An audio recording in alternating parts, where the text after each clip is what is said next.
In a small lakeside town in Michigan, where people still waved to passing cars and school fundraisers were posted on handwritten signs, lived a couple named Michael and Laura Grant. They were the kind of people others felt safe around. Responsible, warm, solid. The kind of couple you'd ask to water your plants when you went on vacation. They met in high school.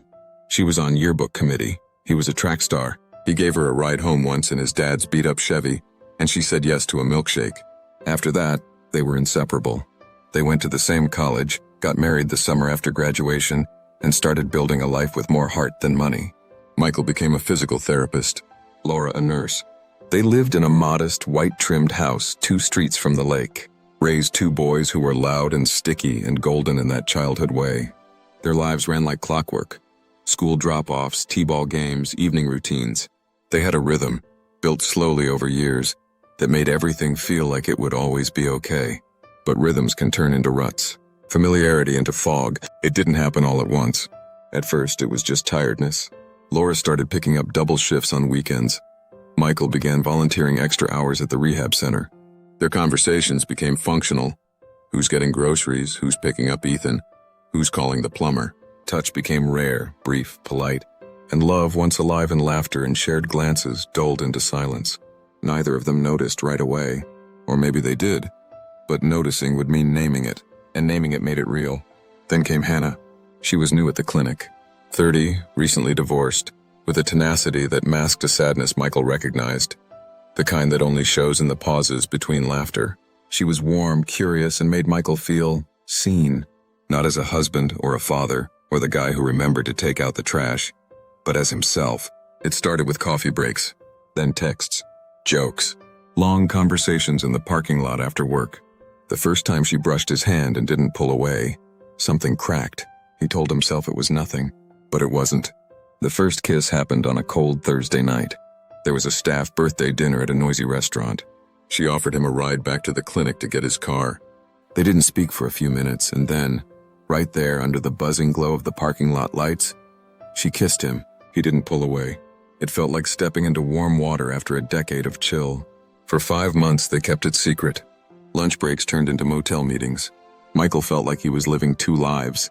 In one, he smiled at his sons and ate dinner with Laura. In the other, he became someone else entirely. He told himself he loved his wife, that this would pass, that he'd stop. But he didn't. He was careful, until he wasn't. One afternoon, Laura found a receipt in his jacket pocket. A motel room dated last Tuesday.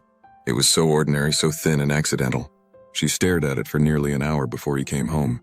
When he saw her standing at the counter with the slip of paper in her hand, he froze. She didn't yell, didn't throw it at him, just held it up and asked, "How long?" His throat dried. 5 months, he said. She nodded once, like she had expected it. "Do you love her?" she asked, not looking at him. "No," he said instantly. "I don't." He meant it. What he had with Hannah wasn't love. It was escape.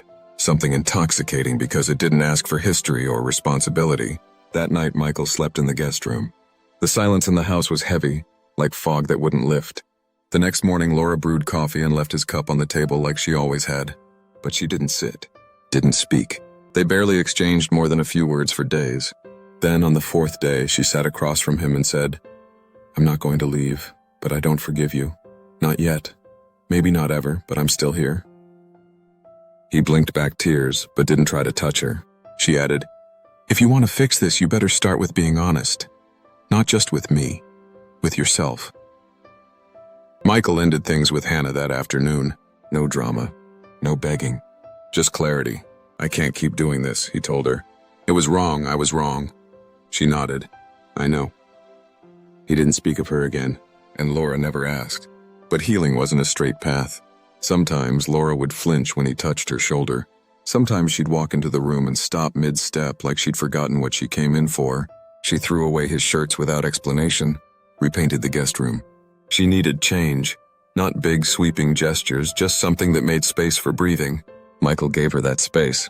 He repaired the porch steps, replaced the broken garden lights. He showed up, every day, even when she didn't speak to him, even when she left the room. He didn't ask to be forgiven, he just stayed. One night, he overheard her talking to a friend on the phone. She said, "I don't know if I'll ever feel the same, but he's trying, and I see that." It wasn't much, but it was something. A year later, at a friend's barbecue, someone made a joke about perfect couples. Michael and Laura laughed, but differently. Not like before. He caught her eye across the yard, and in that moment, she smiled. Small, real. Like she saw him again, not fully but enough. That night, as they got ready for bed, she handed him a folded piece of paper. Inside was a note in her handwriting.